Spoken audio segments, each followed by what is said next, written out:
السلام علیکم ورحمۃ اللہ وبرکاتہ۔ امید ہے آپ سب خیریت سے ہوں گے۔ جیسا کہ پچھلے سبق میں نے آپ کو حرکات کے بارے میں سمجھایا تھا، امید ہے آپ لوگوں نے اچھے سے سمجھا ہوگا۔ آج میں سکھاؤں گی آپ کو تنوین کے بارے میں۔ تنوین کس کو کہتے ہیں، تنوین کو آپ نے کس طریقے کے ساتھ پڑھنا ہے۔ آئیں سبق کو سٹارٹ کرتے ہیں۔ بسم اللہ الرحمن الرحیم۔ اب دیکھیے پیچھے جو آپ نے حرکات کے بارے میں سیکھا تھا وہ تھا ایک زبر، ایک زیر، ایک پیش، ٹھیک ہے، اس کو کہتے ہیں حرکات۔ اگر آپ نے وہ ویڈیو نہیں دیکھی تو آپ وہ ڈیٹیل میں آپ اس کے بارے میں جانیں، وہ آپ پچھلی ویڈیو میں دیکھیں تاکہ آپ لوگوں کو سمجھ آ جائے کہ حرکات کس کو کہتے ہیں۔ قرآن پاک میں آپ نے حرکات کو کس طریقے کے ساتھ پڑھنا ہے، ٹھیک ہے، وہ ویڈیو لازمی آپ دیکھیے گا، ٹھیک ہے۔ آج جو ہم بات کریں گے وہ ہے تنوین کے بارے میں۔ اب دیکھیے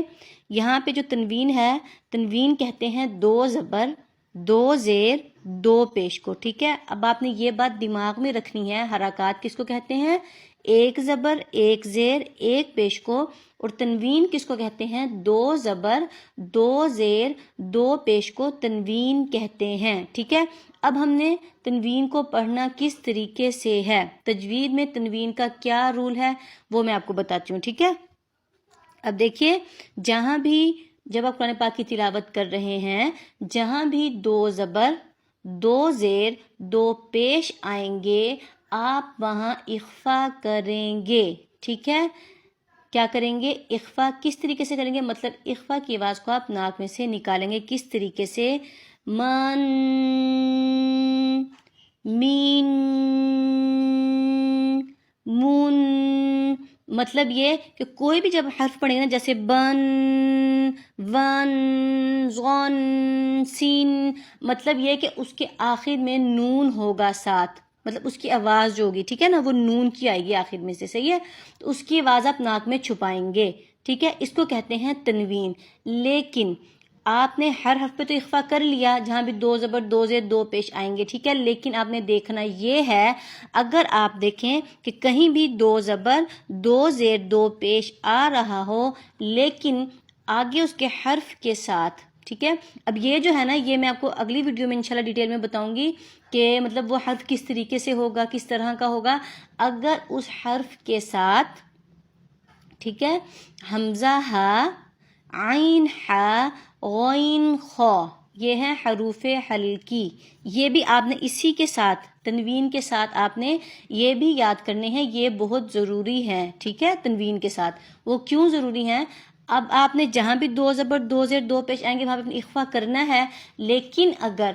حمزہ ہا، عین ہا، غین خا، آپ یہ نوٹ بک پہ نوٹ کر لیں، ٹھیک ہے، آپ نے یہ لکھ کے رکھ لینا اپنے پاس، آپ نے اس کو پھر اپنے دماغ میں بٹھانا ہے کہ جب بھی حروف حلقی کے 6 حرف آئیں گے، دو زبر، دو زیر، دو پیش اگر کسی حرف پر ہے، پہلے والے حرف پر، اور اس سے آگے اگلا جو حرف ہے، ان 6 میں سے کوئی ایک حرف ہے، جیسے میں کو تھوڑا سا مثال دیتی ہوں، جیسے ہے نا حسابن،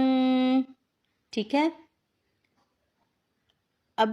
یہاں پہ ہا ہے، ٹھیک ہے، ٹھیک ہے، ہا ہے نا حسابن پہ، لیکن اب آپ نے دیکھنا ہے اس سے جو پہلے والا حرف ہے وہ ہے عطاءن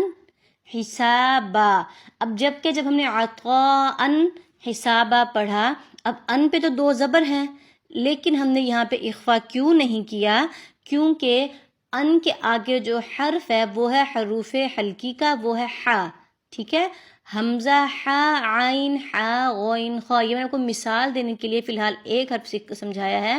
کہ جب آپ دیکھیں کہ اگلا حرف ان حروف حلقی میں سے ہے تو آپ وہاں پہ اخفا نہیں کریں گے، ٹھیک ہے۔ امید ہے آپ لوگوں کو سمجھ آئی ہوگی۔ اب جو انشاءاللہ اگلی ویڈیو میں آپ کو سکھاؤں گی وہ ان کی آوازوں کے بارے میں ہوگا، ٹھیک ہے، آپ نے ان کی آوازوں کو کس طریقے سے نکالنا ہے اور کن کن آوازوں میں آپ نے فرق کرنا ہے، مطلب یہ کہ جو آوازیں ملتی جلتی ہیں ان میں آپ نے کس طریقے سے فرق کرنا ہے، اس کے علاوہ ان 6 حرفوں کے بارے میں آپ کو ڈیٹیل میں بتاؤں گی، ٹھیک ہے۔ امید ہے آپ لوگوں کو سمجھ آئی ہوگی، باقی دعاؤں میں یاد رکھیے گا، انشاءاللہ اگلی ویڈیو میں ملیں گے، تب تک کے لیے اللہ حافظ۔